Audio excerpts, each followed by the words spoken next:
Isang mapagpalayang hapon po sa ating lahat. Magandang hapon sa lahat ng mabuting Pilipino! Pinag-uusapan po namin kanina ni Tita Heidi sa dami ng mga nagmamaang-maangan, nakakalimot at walang alam ngayon sa gobyerno. Ano na ang dapat nating gawin? Yes, huwag nating sayangin ang ating pagsasama-sama ngayong hapon. Sabi natin, ipakulong ang mga kurap. Ipakulong ang mga politikong kurap. Pero pagkatapos natin ipakulong sila, babalik na naman ba tayo sa ganito? Si Tita Heidi, ilang taon nang nakikipaglaban sa korupsyon. Ilang taon na ang pinakulong. O diba, pabalik-balik lang. Kaya dapat pag-usapan natin, pakinggan nyo kami sa aming mga mungkahi. May proposal po kami ni Tita Heidi, no? Alam nyo, sa kabila ng mga pagsubok na to, ilang taon na, ilang kaso na ang naisampa natin sa Supreme Court. Naghihintay pa rin tayo ng desisyon tungkol sa constitutionality ng confidential fund. Yung 2025 budget! Naghihintay tayo ng constitutionality ng pagnanakaw ng pera ng PhilHealth.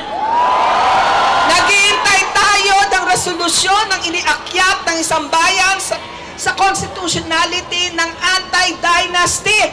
Hindi natin magawang iboto nila yan, di ba? Dahil sila ang tatamaan. Subalit, may katiwalian, merong hindi nananagot dahil hanggang ngayon, binoboto natin yung magkakamag-anak. So ito po ang hamon natin.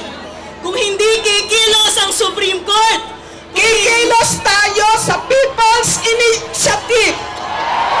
kung hindi kikilos ang Kongreso, sisimulan po natin ang People's Initiative sa tatlong importanteng policy reform. Una po, isusulong natin ang political reform. Ano ang nilalaman ng political reform na to? Isa publiko ang salin ng mga politiko. Pangalawa, no? Nakalimutan. Pangalawa, alam nyo po, yung mga findings ng COA, tinatanong nyo, nasa ng COA? Meron, kayo naman. Nag-e-end po sa notice of disallowances. Pero walang nangyayari. Bilyon-bilyon ang dapat makolekta. Walang nangyayari. Nakakatakbo pa rin sa eleksyon. So isasama natin doon sa People's Initiative yung Omnibus Election Law ng COMELEC para ma-disqualify ang pagkandidato ng mga opisyal ng gobyerno na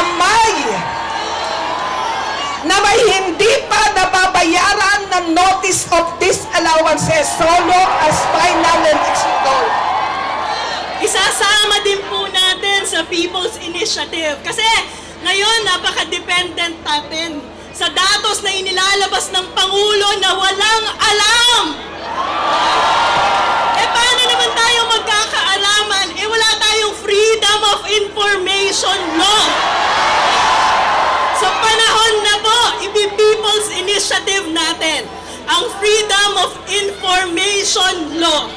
Susunod po sa People's Initiative, yung Citizens Participation.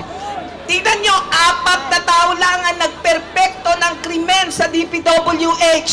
Yung head ng Bids and Awards, yung pumirma ng Statement of Work Accomplished, yung nag-inspect at yung nag-approve.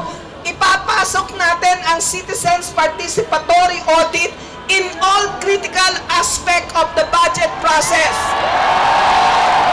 Procurement monitoring. Yun pong pag-aaral ng design. Hinahamon natin ang mga professional organization. Nandito po ang PICPA. Nandito po ang engineers. Nandito po ang mga architect. Kung pag-aaralan ang design, magagawa natin ang standard costing. At kung may standard costing, ang simbahan pwedeng umupo as observer sa procurement bidding. Pagdating sa inspection, bago bayaran, may representative ang engineer, ang PICE, Philippine Institute of Civil Engineer. may representative ang PIGPA. Paano naman ang sasabihin natin? Paano yung cost nito?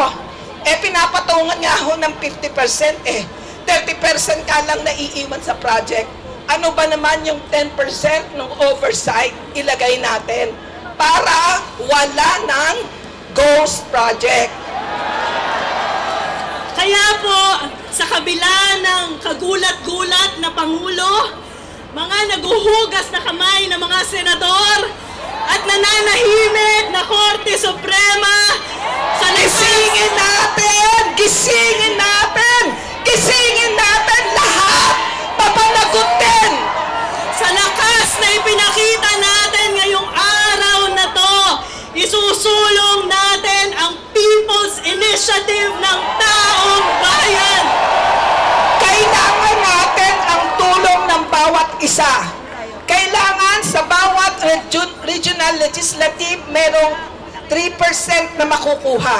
Tayo ang tutulong sa pagpapapirma sapagkat hindi natin maaasahan na ipapasa nila ang anti-dynasty bill.